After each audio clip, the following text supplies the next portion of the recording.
What's going on, guys? It's Nick here, back with another video. We've got another breakdown for you guys today, and I'm really excited about this one. It's the first 3-player breakdown we're going to do.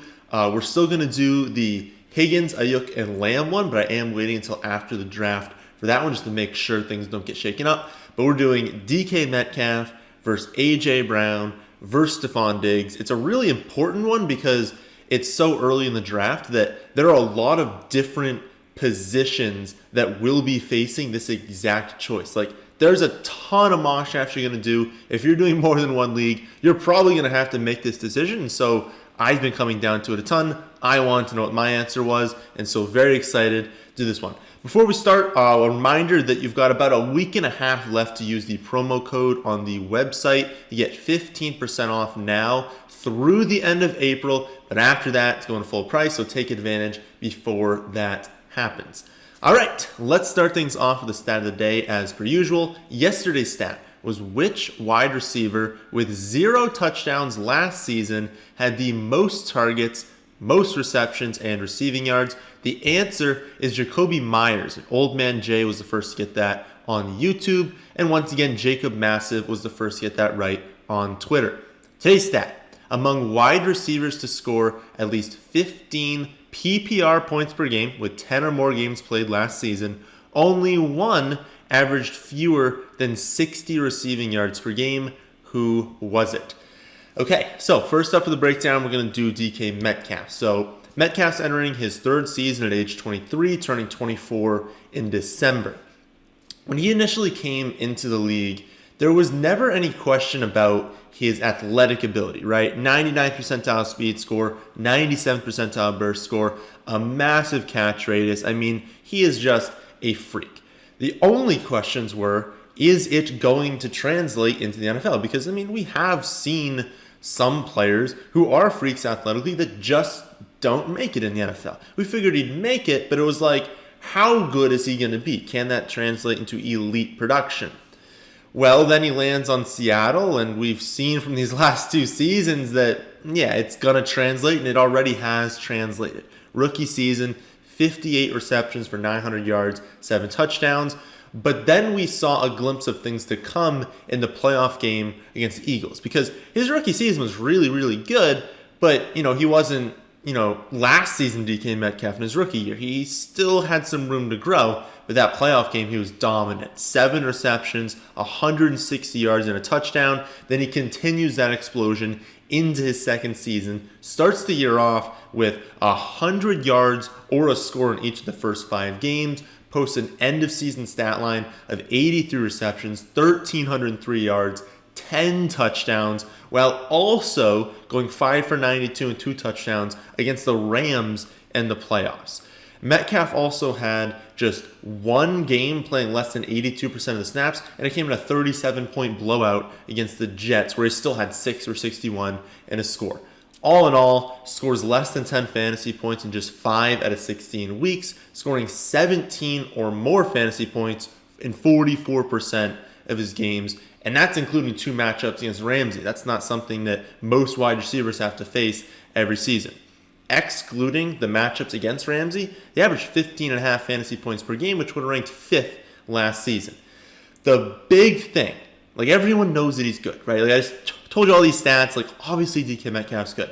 The one hesitancy that people seem to have is the offense overall. Of course we want them to let Russ cook, right? Like, everyone wants that. But they did shift away from that late last season, and Pete Carroll has talked about wanting to get back to a run-first offense. My response to that is not to overreact. First, we don't even know if it's true or not. Like, this could be a smoke screen. They could go back to featuring Russ, but let's pretend that it isn't. Did anything actually change in the second half of last year? Over the first 9 games, Russ threw the ball 37 times per game compared to 32 times per game over the final 7. So that is a noticeable drop in targets. If we look at completions per game, maybe you're saying, okay, well, less overall targets, but were they more efficient on those? Those dropped too. Went from 25.9 completions per game over the first 9 weeks down to 21.5. That might not seem like a huge drop, but it is. 25.9 would rank third among all teams. So they're a top 3 volume offense. 21.5 over the final 7, well, that ranks 25th. So they went from a top 3 volume offense down to bottom 7. That is a very big difference. Russ also threw for over 300 yards and multiple touchdowns in 5 of the first 9 weeks, compared to 1 game over 230 passing yards over the final 7. You heard that right. That is absolutely insane. I'll say that again. Russell Wilson threw for over 300 yards and multiple touchdowns in 5 of the first 9 weeks. Then he had 1 singular game over 230 passing yards over the final 7.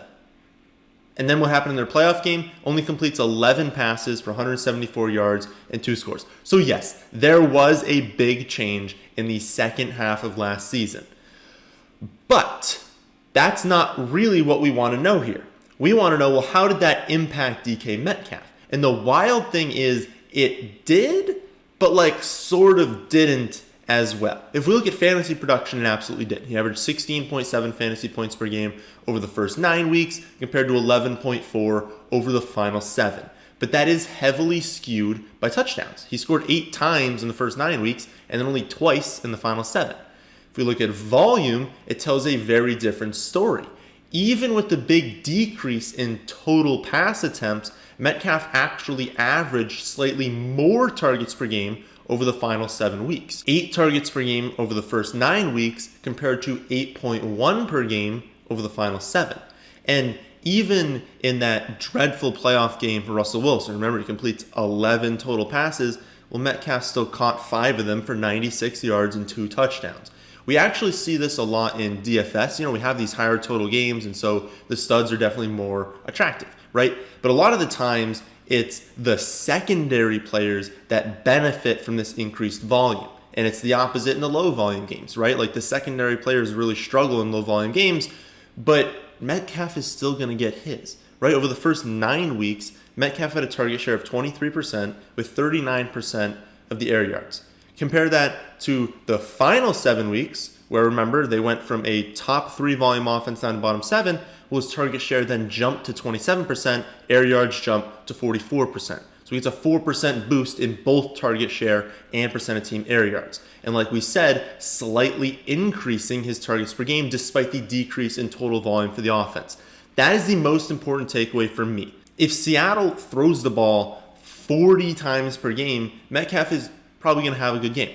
But if they drop to 25 pass attempts, Metcalf is still probably going to have a good game. Teams utilize their best players, but it's not linear with volume. So you can't just say 10 less targets in the game, here's exactly how much that decreases Metcalf's volume, right? Even if they're going to throw the ball less, it just means that Metcalf is going to then take a higher share of the targets. So on average, we should expect the production to be very similar. It wasn't last season because of the drop in touchdowns, but we shouldn't expect him to average a little over 4 touchdowns per game over 16 weeks, which is what he was averaging to close the season, right? He was getting lucky to start and unlucky to close. It wasn't necessarily all the volume, because remember, the volume went up. He's getting more targets, coming deeper downfield. It's just that the touchdowns are very high variance, and so you can't just look at the points per game in fantasy. You got to look at the volume. Entering his 3rd season, he's got one of I'd say the 5 best quarterbacks in the league. You could definitely argue one of the 3 best quarterbacks in the league. I just can't see myself saying, oh, they're going to run the ball a lot, can't draft DK Metcalf, right? He is probably the biggest mismatch in the NFL, and I just see no reason why he can't improve on his numbers last season, even if they're going to run the ball more. And if they don't run the ball more, he can be the wide receiver 1 overall. So I absolutely love him, and I think that there's just no reason you should be avoiding him in drafts. But what about the other 2? Because yes, Metcalf is great, but so are they. That's why we're doing this breakdown, is because all these guys are awesome. Who do we target? So we'll do A.J. Brown next. So Brown is also entering his 3rd season. Although he's a few months older, doesn't really matter. Just thought I'd bring it up. Because he's going to be 24 when the season starts. Metcalf, I believe, turns 24 in December sometime. As a rookie, Brown posted 52 receptions, a little over 1,050 yards and 8 touchdowns. Although, if we look back, remember back at least to last offseason, his rookie numbers were better than it looks like, because he was a part-time player in the first half of the year before exploding when they finally gave him the snaps. Though it's worth noting that he did dud in the playoffs. Like, I don't want to paint it as like, he's playing like 20% of the snaps to start the season. He's getting no targets, and then all of a sudden he's getting 100 yards and touchdown every game, dominates the playoffs. It wasn't that. Like, he was still very up and down. He'd have a monster game, then he would come back down to earth, then he'd have a really good game, come back down to earth. Playoffs, I think they played 3 playoff games, and none of them were really all that good. So a good rookie season, don't get me wrong, but it wasn't just monstrous, right? But then transition into a second season, and it was a little bit strange overall, because thinking back, like, if you drafted A.J. Brown, it's like he did have a great season, but it didn't feel like it. And I think that's the case because he was injured for like the first month-ish, and so that like obviously hurts. Like, you're very excited to get this player. He's probably your wide receiver 1, and then he instantly gets injured. So I think that would put a little bit of like a damper in people's minds. And then, of course, he doesn't see double-digit targets in the game until week 17, which, of course, didn't count for the majority of leagues. The thing is, he's still ranked 9th in fantasy points per game thanks to a massive number of touchdowns, and that made him consistent, right? Because he wasn't getting like 4 touchdowns a game. He wasn't Marvin Jonesing it, right? Getting like 10 touchdowns on the season, but half of them come in one game. It was very consistent. He was scoring like every single week, and so the production was very consistent. It just felt a little bit worse overall, I think, because of that timing, right? Like, he was close to exploding a lot of weeks, but then they would, get up big and they'd run the ball in the second half. He gets hurt right away, has his best game in week 17 like I talked about. So there are just a lot of things that kind of contributed to him having a really good year, but a year that it didn't seem like it when thinking back. Then it comes out, in the off season that he really thought that his year was done after week 2, but that he played through a knee injury and actually had surgery on both knees when the season was over. Now, we don't know exactly how bad that injury was or even what the injury really was specifically, but I do believe that he was playing through a lot of pain last season. I mean, if you need surgery in the offseason for an injury that happened at the beginning of the year, then you must be in pain, right? Especially if it's your knees, right? Like, I would understand if it was a part that you're not every single play just pounding into the ground, but it was his knees. I mean, obviously this was painful. And so I don't think this should be like a huge decision point in your mind, but if there was something in you that was like, I don't know, he didn't really surprise me last season, he didn't really pay off for what I was thinking, at least consider that, right? Like, the dude needed surgery on both of his knees for something that happened right at the beginning of the year and still finished 9th in fantasy points per game, right? Just consider that. Another thing we need to consider is the offense, right? Corey Davis, Jonnu Smith, they're both gone, right? And it's really just Brown and Josh Reynolds right now. Now, I'm sure they're going to bring someone in. I think they're going to draft someone. I don't know how high of a pick they'll spend. They're not really in position to take like a top receiver, like one of the studs where it'd be like, okay, target share is definitely going to come down for A.J. Brown. So I wouldn't worry about this too much, but at least consider it that, like, if you're looking at the depth chart right now, they're probably going to draft someone. So you can probably just slot someone in ahead of Josh Reynolds as the number 2 behind him. But if they don't spend a high pick on the receiver, then Brown should again be one of the league leaders in targets per game. And while he's not DK Metcalf, right, he's still an athletic freak in his own right. And if he sees any bump in targets and can stay healthy, then there's nothing stopping him as well from finishing as a top 3 receiver, especially, like I said, if they don't spend like a really early pick. Like, if they don't spend a top like 3-round pick on a wide receiver, you're good to go. It's just locking in A.J. Brown targets. And honestly, I don't expect them to spend a 1st-round pick. Maybe they spend a 2nd, but I feel like the 3rd might be the earliest they go after receivers, so I wouldn't really worry about that at all. Last up, we got Stefon Diggs, and then we'll kind of wrap it all up, bring it all together, and talk about how we would rank them. So Diggs will be entering his 7th season, so the other two are entering their 3rd. He's entering his 7th, but he's still only turning 28, so I'm not concerned about his age. Don't really factor his age into your decision-making. That kind of happens at like 29, 30, 31. Like at 28, he can still have a dominant season. I'm not worried about that. Now, Diggs also isn't the athletic freak that Brown and Metcalf are, but he makes up for it by being one of, if not the best route runners in the NFL. I mean, he is almost impossible to guard one-on-one, and we saw that on full effect last season. 127 receptions, 1,535 yards, 8 touchdowns, and his first season with Josh Allen. Diggs managed to score double-digit fantasy points in 14 of 16 weeks, finishing as a wide receiver 2, 5, and 2 in the fantasy playoffs. Overall, finishing as a top 6 wide receiver in 5 weeks. Diggs also showed a higher weekly floor than these two, finishing outside the top 30 just 4 times, compared to 5 times in 2 fewer games for Brown and 6 times for Metcalf. That resulted in Diggs finishing as the wide receiver 3 in points per game on the year with a fairly sizable lead over Metcalf. You know, he outscored them by 2 points per game in half PPR, outscored Brown by 3 points per game in full PPR, Metcalf by 3.5 points per game in full PPR.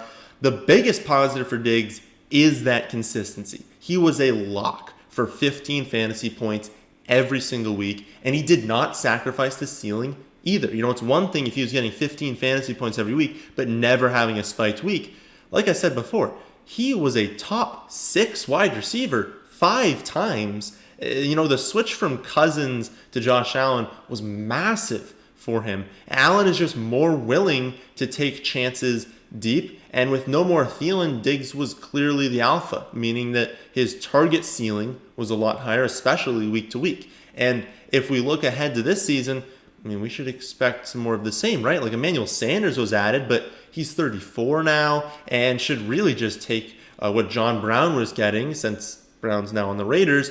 They could add a running back in the draft that's going to like shift them towards the ground game, but they're too smart of a team to take someone early. And so I really don't see things changing. I mean, like I've said this offseason, I really like Gabriel Davis, and I think he's going to have a good year, but Diggs will once again be the focal point of this offense, and I would expect them to again finish in the top 10 in pass attempts per game, just like they did last season. Like if we're talking about Seattle potentially going more towards the ground game, there is no way in the world Buffalo is doing that. The Bills are throwing the ball a ton, and when they face a team that is, you know, not as great against the pass, pretty good against the run, you can expect them to take advantage of that.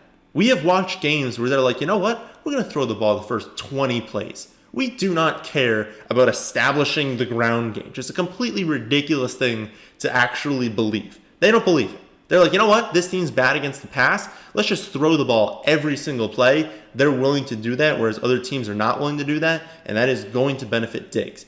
The biggest negative that people love to point out about Diggs is the injuries. But that honestly feels very overblown. I mean, over the last 4 years, he's missed 3 total games due to injury. That's 6 fewer games than Devonta Adams, 2 fewer than Tyreek Hill, and both of them are getting drafted earlier, and no one seems to think that they're at elevated injury risk. So Diggs did suffer some soft tissue injuries early in his career, but he's been healthy for a while now, and that should not factor at all into your decision making. So, with that being said, how do we rank them? Because I've given a very nice outlook on all of them. Again, I love all of them. Going into the video, I had it Metcalf, then Diggs, then Brown, with only A.J. Brown actually ranked as a target. Now, I'm listing all of them as targets. I am fully comfortable taking any of these 3 in the second round. You're going to have to spend a second round pick if you want to get them. But my order has changed. I now have Stefon Diggs ranked first.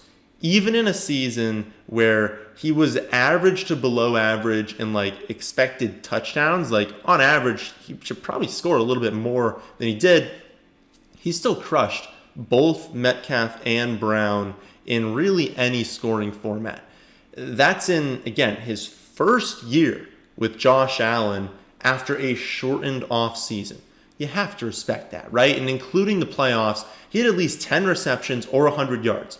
In 12 of 19 games, think about that for a second. In 63% of his games, he had at least 10 receptions or 100 yards. It was only 29% for Metcalf, 27% for Brown. That's crazy production, right? And like, I'm not expecting anything to change this year. And so how could I rank Metcalf or Brown over him? Like, the only argument there is, oh, each of those guys could score 16 touchdowns, which, yeah, Metcalf could probably do. But Brown was also super lucky to score his 11 last year. I mean, he had 11 receiving touchdowns on 70 receptions. Between 2010 and 2019, only 9 other wide receivers had 11 or more touchdowns on 75 or fewer receptions. They averaged 12.44 touchdowns in those seasons. You want to know how many of them increased their touchdown production the following season? 0. Not a single one of them scored more touchdowns the following season. In fact, they averaged 8 fewer touchdowns the next season. That is insane. Now, I'm not saying that A.J. Brown's going to score 3 touchdowns, but it is very unlikely that he sees a spike upward. It'd be the first time in the last, 12, 11 seasons. I don't know how you do the math there. Whatever. It'd be the first time since 2010, and I didn't even really look before 2010. I just wanted to see, the last, 10 years, what has happened, right? People who score that many touchdowns on that few receptions do not increase the production the next season. Remember Mike Williams. I believe it was, 2 years ago we were talking about this. We were like, oh my goodness, he scored so many touchdowns. And I'm like, yeah, on 4 receptions. He wasn't getting the ball. That doesn't repeat year over year. What do we see? A huge drop in touchdowns. Again, I'm not saying A.J. Brown is going to score 3 touchdowns. But let's be honest. He was very lucky to score as much as he did last season. We should not expect that luck to continue year over year. Metcalf, on the other hand, got fairly unlucky to close the season, and he's playing with Russell Wilson. So if anyone's going to have a spike year, it's probably the genetic freak playing with a top 5 quarterback. So my new ranking is going to be Stefon Diggs, then DK Metcalf, then A.J. Brown across any scoring format. Don't care if it's PPR or half PPR. Don't play in standard formats. Diggs, Metcalf, then A.J. Brown, but all of them ranked as targets. Of course, you're going to go in this order, right? If all of them on the board, you take them here. But I think I have them all separated by a few spots. They are all very quality picks in the second round in any format. So that'll do it for today's video. Remember to let me know which breakdowns you want to see coming up next. And if I can't get to yours, you can always see my answer by looking at our rankings at our website, thefantasyfootballadvice.com. And if you use promo code FFA now through the end of April, you're going to get 15% off any package. That's the end of this one. Hope you all did enjoy. If you did, then how about hitting that like button? And how about subscribing to the channel if you're new? But thanks for watching.